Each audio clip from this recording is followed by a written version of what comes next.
Alrighty, guys, let's talk about the latest episode of Season 2 of The Last of Us. Season 2, episode number 4. This is going to be a full spoiler discussion for the 4th episode of Season 2 of The Last of Us. If you haven't seen it, no worries. Just make sure to keep this video on watch later, save it for later, and come back once you have, or skip ahead in the podcast if you're listening to the whole podcast, because we will be discussing the full episode in spoilery detail. So without further ado, let's get into it. Again, I did my immediate reaction, so apologies if you've already seen that, but I'm going to rehash a couple things here just because I think, just in case you haven't seen it or if you want some more context. Basically, what I said in there is that, the show, right? The show has been just amazing thus far. The first season and the first couple episodes of the second season, because it's been all about the drama. It's been all about the characters. It's been all about just an amazing story and a lot of tension and dynamics and things like that going on. And so, really, though, the show made the big switch when it killed Joel in episode 2, right? Because by doing that, and again, I think it was a really bold character choice. I think that it was something that, really shifted the dynamics of the show in a big way. And it was obviously sad to see Joel go, but it was something where I was like, okay, let's see where we're going to go from here. Let's see how this is going to unfold. Because really, again, you lose a character as big as Joel to season 2 of The Last of Us. How are you going to respond? And I haven't played the games. I don't know what happens specifically in the games, but I know that, generally speaking, Ellie is headed on a parallel path to Abby, where she is now seeking revenge in a very similar way that Abby was seeking revenge at the beginning of the season. And that's basically all I know. And so heading into episode 4, because episode 3 really delved into the grief that Ellie was feeling and then the resolve for revenge that she felt, and it ended with her and Dina going out and heading out to Seattle, right? And we got a little bit of a hint of this group of prophet people who are now called the Scars, I think, and then the WLF in Seattle. And so we got a hint of that. We didn't get any Abby in episode 3. And in episode 4, we don't get any Abby at all. So we'll see where that goes, because I was really expecting, okay, let's kind of get this conflict up and running. No, we don't see any Abby, which is very interesting. So we had an episode 4. And again, I was not expecting the whole I was not expecting a big fight between Abby and Ellie or anything like that. It was a little interesting to me in this episode that they decided to take it this slow. Because again, I've said this before, filler to me is when, I use the Mandalorian episode all the time, but it's when he lands, I think this was in Book of Boba Fett actually, where he lands on Naboo and he's like, hey, I need something. And Amy Sedaris' character is like, you need something? Go do something else. That's filler to me. Or Mando is heading somewhere, oops, crash lands on frog egg laying animal planet. I don't even know what that thing was. And has a diversion with ice spiders and then has to go off somewhere. That's to me, that's annoying, because again, it's like you're heading directly towards something, and it's not just that things go wrong. It's just that, it feels like the story is being diverted. That's not what this episode was. This episode was slower, and I think that they really decided to stretch it out. Because by the time that the episode ends, I was like, okay, so what I know now is obviously Ellie and Dina are developing the relationship. Dina is pregnant, and there was a big action sequence in terms of the infected, and also we see a little bit more with the WLF and the Scars, and that's it. Like 50 minutes, and that was basically all that we got from this episode. And we'll dive into it a little bit more, but I was a little bit curious as to why they decided to really halt the momentum, in my opinion, in this episode. I didn't hate the episode. I just was really surprised that this was sort of the way that we were going, especially now that I feel like you have to start building up momentum again after you cut all the momentum purposefully right at the end of episode 2. But, now that I feel like you have to find a way to rebuild it. So let's get into episode 4. Not as much to talk about, like I said, but we will dive into it as well. So we start out with a flashback. Jeffrey Wright, who plays this character named Isaac. We're in 2018, and he's joining the WLF. So we get introduced to Jeffrey Wright, and it's interesting later because he's playing a very it's hard to call any characters villains, but the way what he's doing to that Scar, I guess they call them Scars, is really traumatic. It's really brutal, and you're always so used to Jeffrey Wright playing good guys, but in this episode, he definitely does not play a good guy. So we have Ellie and Dina just hanging out in Seattle.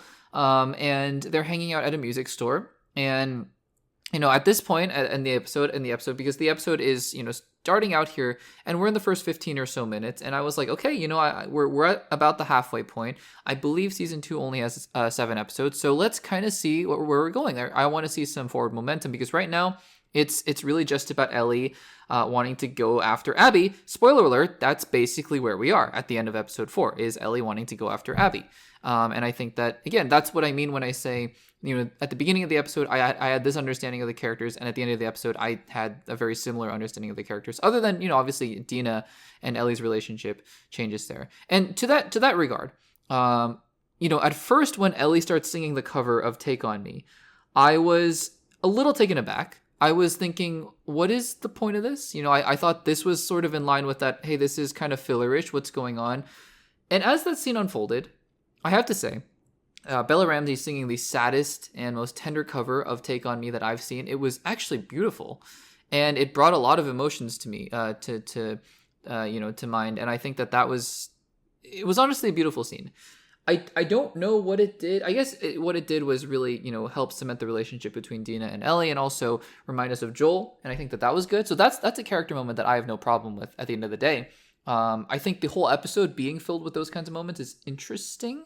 But again, I have no problem with that being in there. I thought it was a beautiful scene. I love the line when she, when Ellie says, "I learned it from Joel," and then Dina, who had just been crying, because I was about to cry. It was crazy.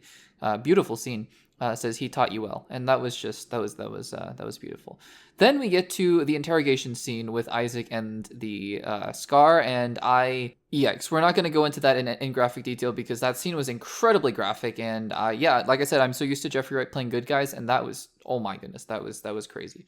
So yeah, there's some kind of war going on between WLF and this group called the Scars, and Abby is nowhere to be seen. Where is Abby? I have no idea. I really don't. And again, if you're going to paint this whole season, the rest of the season, as being sort of Ellie versus Abby, I don't know how this is going to play out based on the games. I don't. But I'm just like, where's Abby? We haven't seen her in basically 2 entire episodes after she killed Joel. I think that it's kind of important, right? That we at least see her. I don't know. Maybe that's just me. Anyways, so then, so far nothing is really happening except for Ellie and Dina trying to get into the WLF facility. And then there's this, again, there's a really cool action sequence, because the infected show up. And I do think it's, they shoot it really well. It's always really great when they do this, because they're able to find new scenarios to really make it terrifying for the infected again. Like when they're in that train, it's always amazing how they're able to take these claustrophobic spaces and make them so terrifying with the infected just running around and trying to get them. And so Ellie gets bit, and Dina didn't know that Ellie was immune, and she gets bit. And then I thought actually Dina got bit for a second, and I thought that was going to be the dilemma in this episode, where she would have to kill Dina, but Ellie was the one who got bit. And then Dina reveals that she's pregnant. And okay, right? So the signs were, I guess, from what I'm reading online, that, she was throwing up and things like that, and Dina says as much. I thought, sure, you live in a world where you see dead people all the time. Like, maybe, I would have questioned, why is Dina throwing up specifically at this? Maybe. But, then again, these are horrific things that they're seeing. So I never really questioned why Dina was throwing up. And then when she's like, I'm pregnant, and then, Ellie and Dina, again, family friendly kind of show. So they get close, right? Very intimate scenes. But Dina, when Dina says she's pregnant, I was like, what in the world?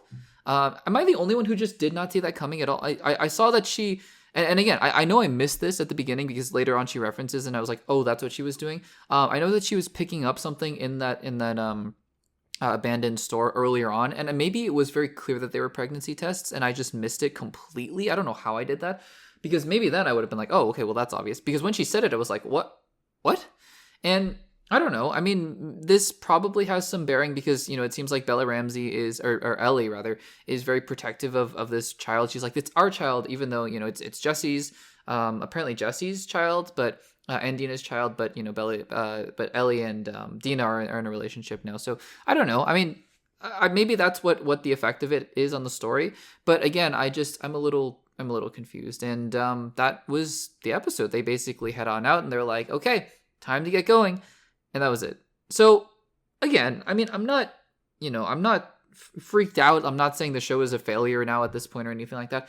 I was just thinking about the fact that this episode, right, was supposed to really I think, restart the momentum in my eyes of the show, because last episode, again, sit in your feelings, right? Sit in the grief and the horror of what just happened in episode 2. But now we got to get going, right? And I feel like now we have 3 episodes left, and 3 episodes is a long time in HBO terms because it's like 3 hours long. In Disney Plus terms, not that long, right? Disney Plus terms, it's like 30-minute episodes each.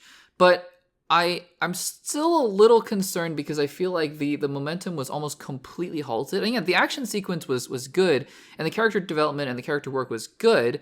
It just felt like the show should have been, really heading towards the finale. Again, because we have 3 episodes left, I believe. 7 episodes in season 2.